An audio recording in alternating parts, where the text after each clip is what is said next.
Oo, tag-100 to ha. Isa lang binili ko, 10.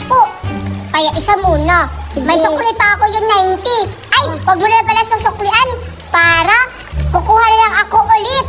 Pero kakain ko masarap na to. Oo, sige, tikman mo. Masarap yan. Wow, tagay. Ang sarap, Duray. Walang Oo nga. pinagbago dati. Dati, ganito pa rin. Pero marami pa yung laman. Ngayon, ang kunti na lang. Hot. Ano, Duray? Meron pa akong 90 ha. Kaya bibili ako ng Hala. 10. 10, 20, 30, 40, 50. 60, 70, 80, 90. Yan. Yan, saka meron pa ako bibili pa ako, Duray. Ito. Ang dami-dami mo pera. Oo, syempre, mayaman ako. Saan mo kaya ito ninakaw? 20. Hindi ako magnanakaw, Duray mo. Yan. Dapat may tira pang 2. Ito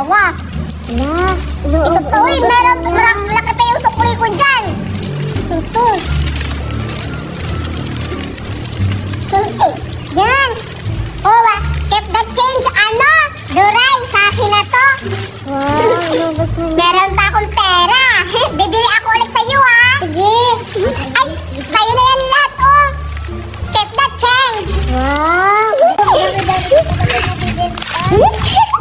Loko ko talaga si Duray. Kaya niya totoong pera yun.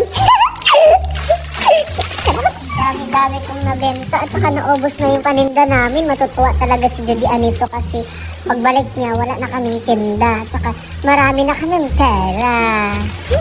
Nakabili na ako ng maraming junk foods. Madagdagan na naman yung binibili ko ng mga na mga pagkain at madagdagan yung paninda ko. Sobrang matutuwa siguro si Duray nito kasi marami na kaming paninda. Pupuntahan ko na, baka may nabenta na si Duray doon. Pupuntahan ko, baka naubos na yung paninda ko. Duray! Uy, Judy, nandiyan ka na pala. May sorpresa ako sa'yo. Hindi nauubos na yung paninda natin. Hala! Hala! Natutuwa ako, Duray. Naubos mo pala pero... Ano nauubos? Meron pa nga nito. 6. Pero natutuwa ako, Duray, kasi may bumibili. Sino bumibili, Duray? Si Berta, bumili sa akin dito. Bumalik siya. Hala! May pira ba siya? Baka magnanakaw siya. Hindi ko alam, marami siyang pera. Ay, Duray, sige, ibenta mo to ulit kasi pag babalik si Duray, bibilihin na naman yan. Anong Duray? Ay, Berta pala. Ano mo yan? Ilagay mo yan dyan para maraming may bibenta natin.